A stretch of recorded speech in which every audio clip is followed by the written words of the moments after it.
A cowbell. Item number SCP-513. Object class Euclid. Special containment procedures. SCP-513 is to be suspended in a 1 cubic meter block of gelatin and contained within a soundproofed, climate-controlled cell. The gelatin must be inspected daily for any degradation or loss of integrity. An emergency inspection will be carried out immediately following any earthquake, explosion, or sonic event grade 2 or higher. Personnel performing the inspection are to wear earplugs and active noise-cancelling earmuffs at all times while inside SCP-513's cell.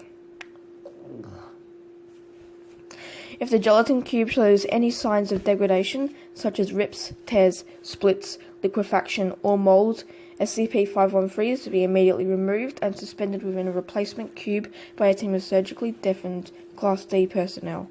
No other personnel are to enter the cell during this procedure. Any sentient beings exposed to SCP-513 are to be monitored by at least 2 security personnel at all times. Under absolutely no circumstances may exposure victims be administered sedatives or allowed to fall unconscious. Any victim who does fall unconscious is to be terminated immediately. Class D personnel are to be terminated at the first sign of mental degradation.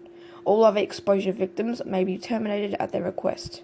If possible, SCP-513-1 is to be apprehended on site. Description: physically, SCP-513 is an unremarkable, rusty cowbell. No marks or engravings are visible on its surface due to the large amount of corrosion. Attempts to remove the rust chemically or mechanically have had no success. SCP-513 was recovered by Agent Blank while carrying out Containment Re-established Procedure MU at Site Blank. SCP-513's clapper was firmly held in place by several strips of duct tape.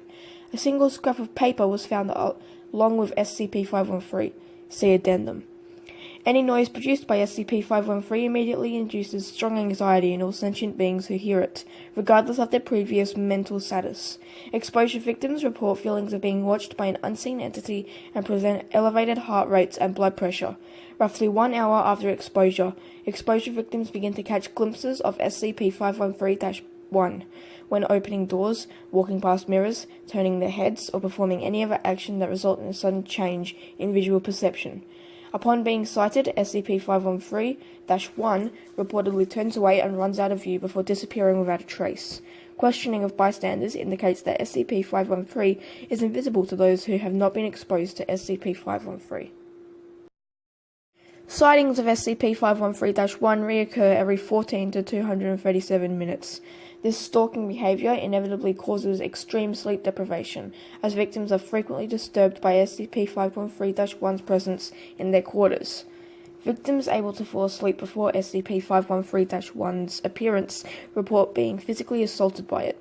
Upon the victim's awakening, SCP-513 flees as usual. See Experiment Log 513. This sleep deprivation, along with the mental stress caused by SCP-513-1's behavior, invariably induces paranoia, aggression, hypervigilance, and depression. All test cases have ended with the test subject's suicide. Descriptions of SCP-513-1's appearance are largely unreliable. Test subjects are unable to provide complete accounts of sightings due to their exhaustion, degraded mental health, and disrupted hypervigilance. However, all interrogations thus far indicate that SCP-513-1 is a tall, emaciated humanoid with abnormally large hands. Addendum. Text recovered from Site Blank. You've seen it. Now he can hear you. You've touched it. Now he can see you. Never ring it. If you hear it, he can touch you.